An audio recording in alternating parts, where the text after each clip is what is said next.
What up, YouTube? Welcome back to another video. Today we are going over the August Q&A for Active Matter. We're this close, look how close, this close, okay, this close to having the Steam and console release. And we got a lot of good information in this. We got a huge update on the way.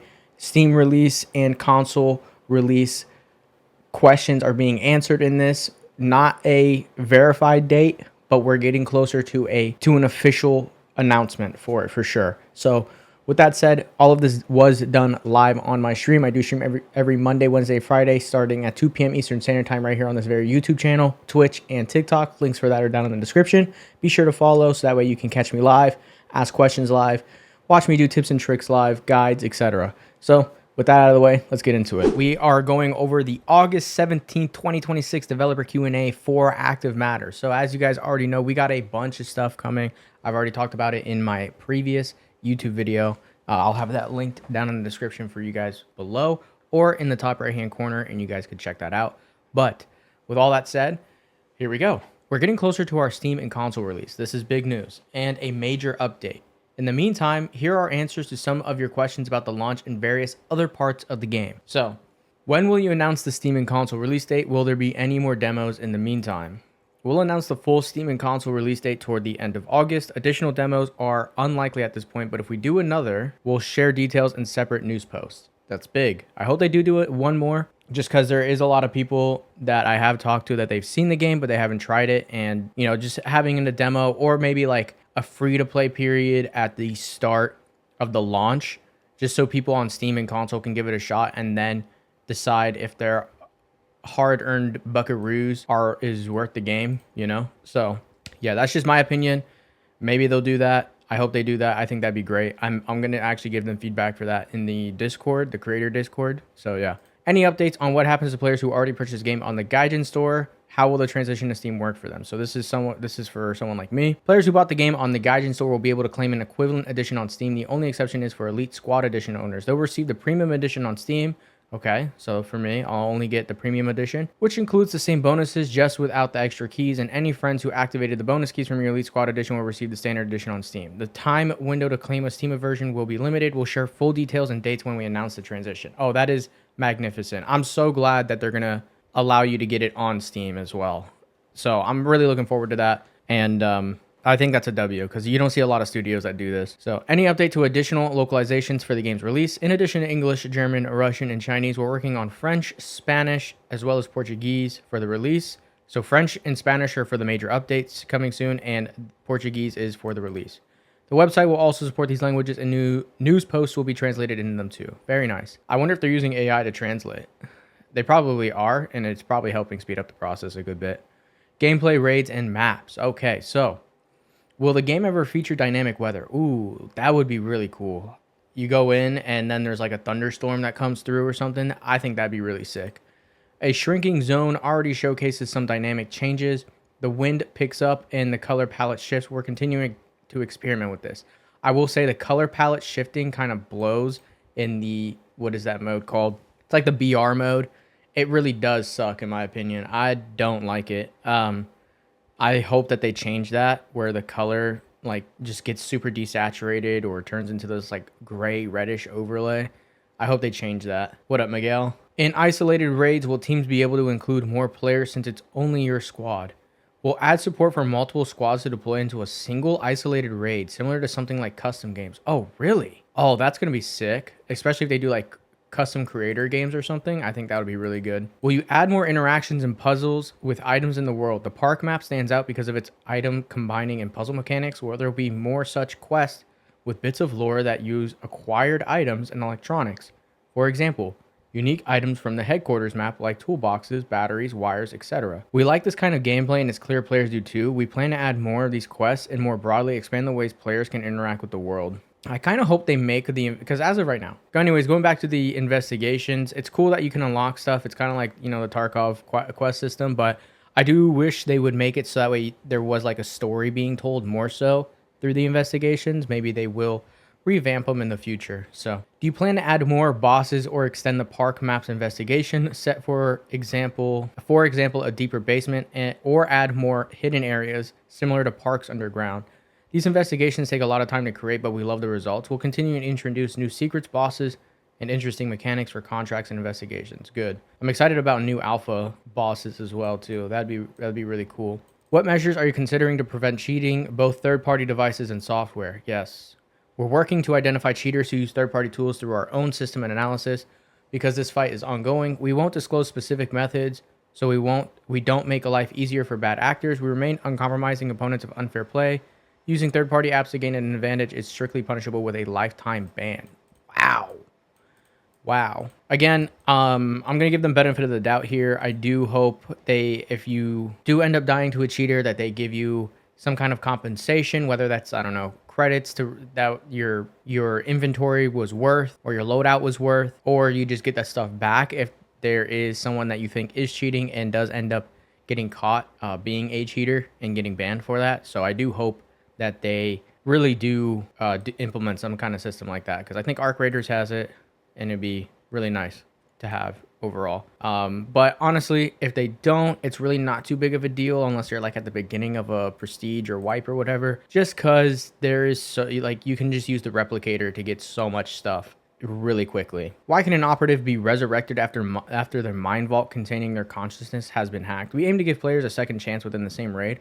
We're continually iterating on resurrection features, including in the new upcoming major update, not to over-punish the killer, but to let the victim learn quickly and apply that experience immediately, instead of through multiple loading screens. So this, the way I'm reading this is they're prioritizing fun over realism, which, again, I mean, the game isn't super realistic anyways, but I do like this. I do like that they prioritize fun and, you know, letting the players get back into the raid quickly, because nobody likes to sit in loading screens and wait for their friends to get out of the raid or whatever. So, will you be changing the enemy alert / aggro mechanics? For example, when you enter a multi-story building and silently take out 2 or 3 enemies with a suppressor, yet enemies from other floors immediately seem to rush you. Yes, we're good.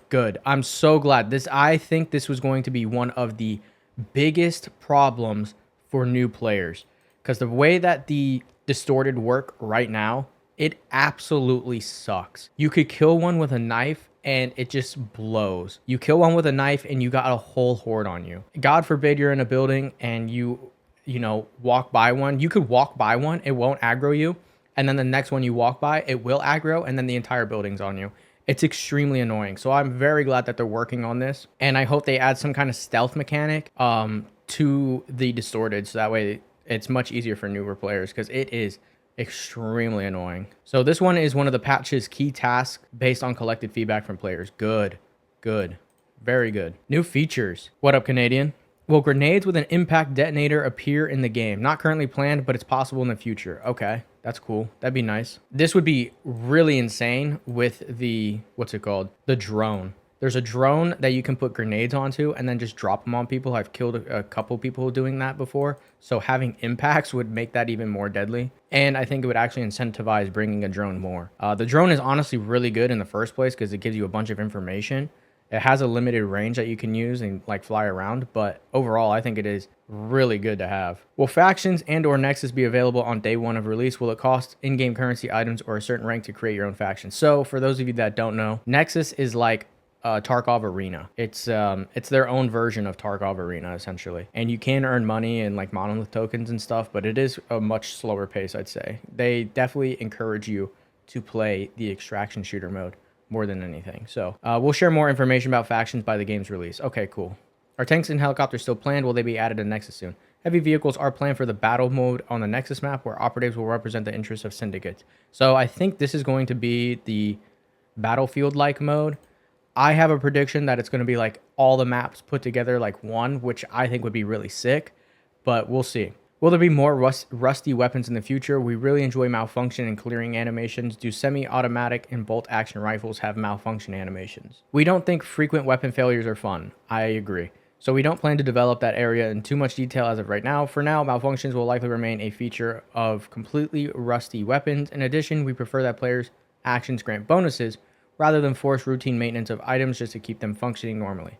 That would mean if we add weapon cleaning, it would temporarily improve performance, not merely restore a battered gun to its baseline. I wonder if they're ever going to do that. That's honestly something that kind of annoys me about Tarkov is like how you have to repair a weapon and then after a certain percentage it has a chance to jam and all this other stuff. It's annoying. It does get annoying, but obviously that game's direction is much different than active matters. So with the World War II themed items already in the game, are there plans to add more pre-Cold War content? SVT 40, M1 Garand, STG 44, maybe even a PTRS 41.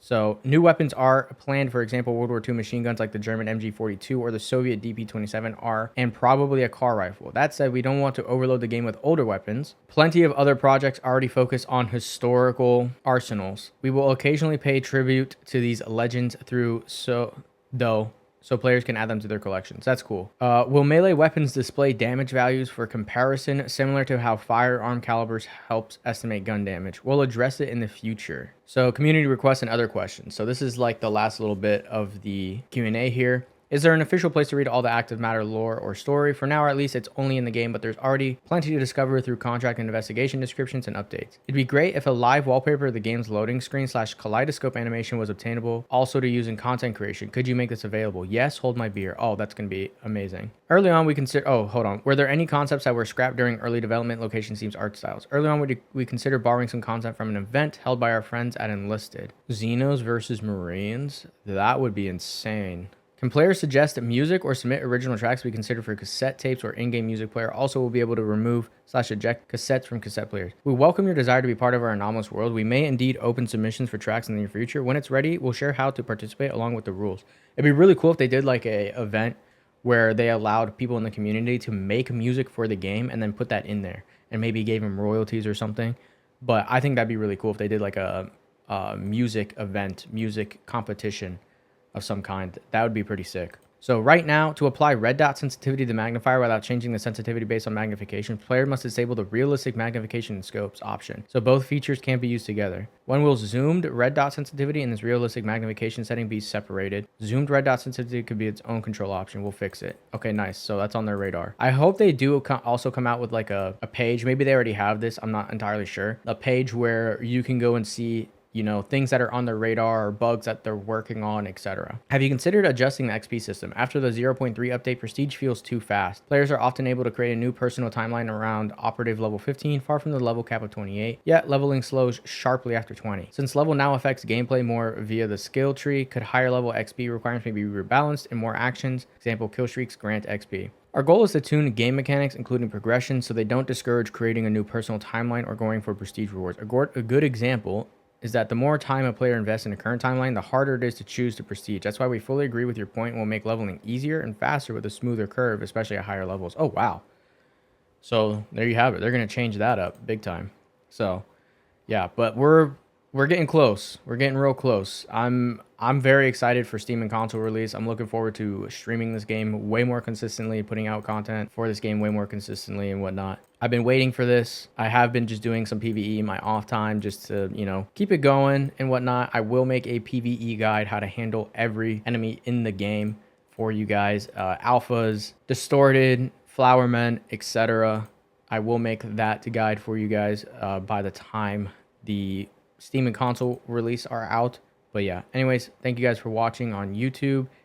I am doing this live. I do stream every Monday, Wednesday, and Friday right here on this very YouTube channel, Twitch, and TikTok at 2 p.m. Eastern Standard Time, and I'd love to have you there. So anyways, thank you guys for watching. Be sure to subscribe. God bless. Peace. All right, that's it.